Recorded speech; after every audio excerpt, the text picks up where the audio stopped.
of the sun. He said, I'm coming to London.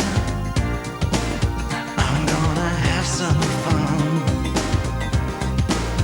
This is Jack talking. Jack talking.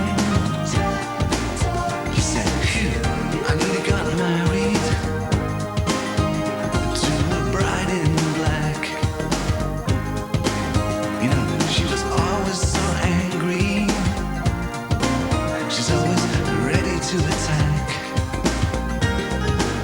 That was Jack talking. Jack talking. I'm gonna tell him what to do because he's such a fool. He's always looking for the easy way out. There's only love and hate, time and fate. The rest is, the rest is, the rest is Jack talking. Jack talking. Jack talking. Jack talking. He said, I'm finished with acting. Makes you feel like Jesus or John Wayne. So I'm coming to London. I'm gonna hang out in the rain. Oh, it's Jack talking. Jack talking. And I love him.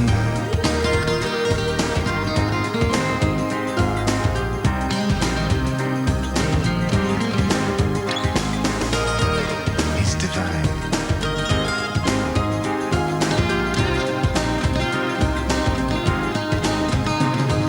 What's he gonna say? Jack, swing it.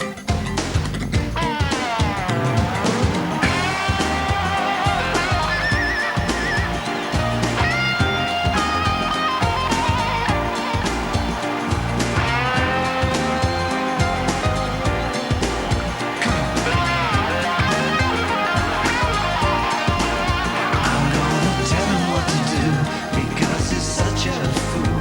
He's always looking for the easy way out.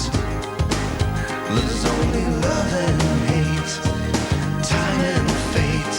And the rest is, the rest is, the rest is Jack talking.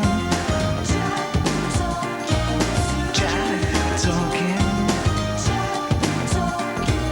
Jack talking. Jack talking. We better listen to that man because of those things that we don't understand.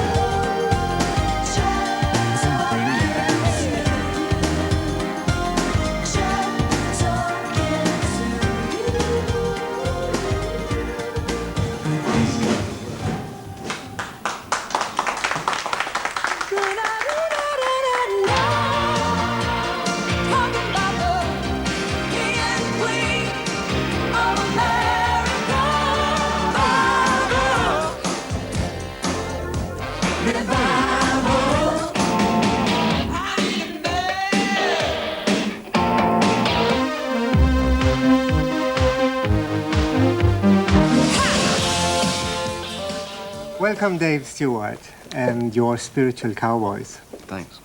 You always placed yourself in the background before. Mhm. What made you step up front? Well, it was partly to do with lack of confidence, and I always saw myself as a pupil as well. I was learning. You know, it was like going to a very long university course in music.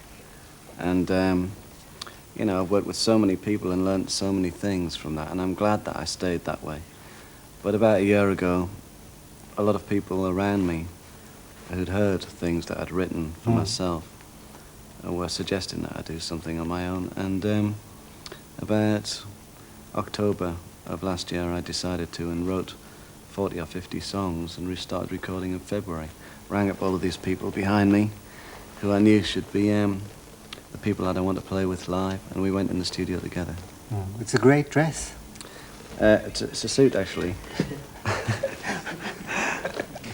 In leather, well, white leather painted in black, hand-painted. Well, you see, this is actually a Kama Sutra suit. It's Kind of dangerous. It's not really dangerous. It's, you see, the world of spiritual cowboys is nothing to do with a religious thing. No. It's a world of spirituality that shouldn't be afraid of sex as part of it. Huh?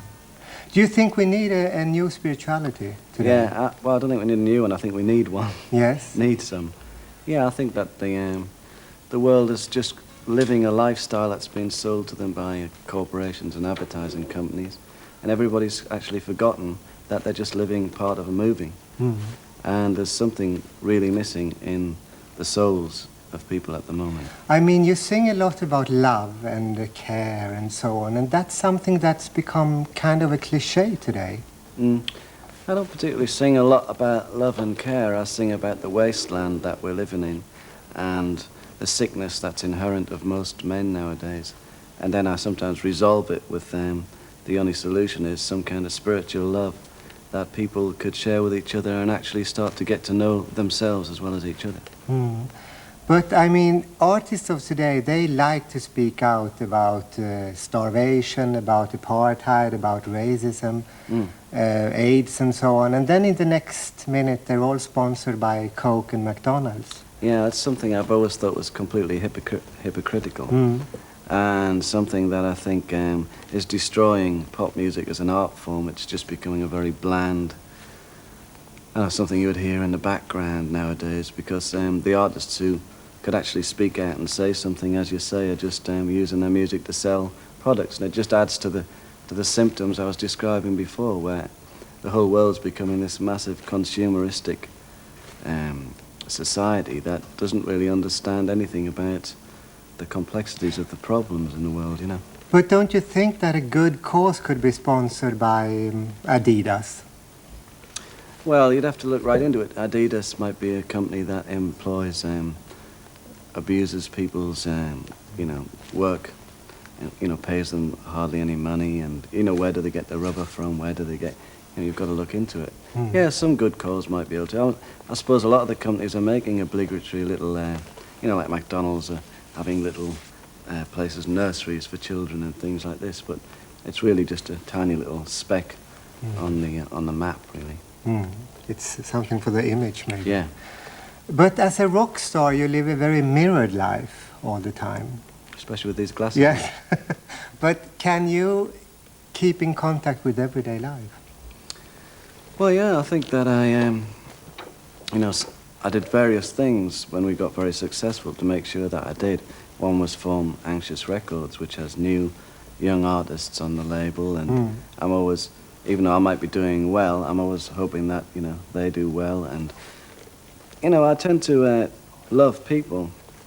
I'd love to communicate with people, so I'm the kind of person, if a lady comes into my hotel room to change the sheets or the minibar, by the time she's left the room, I know a lot about her, how many brothers and sisters she's got, where, what she did before this, where she comes from, that kind of thing. You don't need the myth-making then? Well, I think myths make themselves, and people who try and, live outside of society and get cocooned in a little limousine world are soon going to end up being very sort of lonely themselves. I wrote a song about it on the album called Mr. Reed. Judging from your videos with Annie Lennox in Eurythmics, you always seem to have great fun. Why did you break up? Well, we haven't necessarily broken up. We're just having a break at the moment. But it was good fun, yeah. But I mean, a lot of thought went into the videos. We didn't just make disposable pop music. We wanted to make classic things that had lots of underlying messages within the songs, and that's what I want to do in Spiritual Cowboys too. Well, where are you going next? Oh, where am I going next? I'm going to London, but I think we're going to Helsinki. Yes, we're going to have dinner with two guys. They already started. Gorbachev and Reagan. No! And Bush!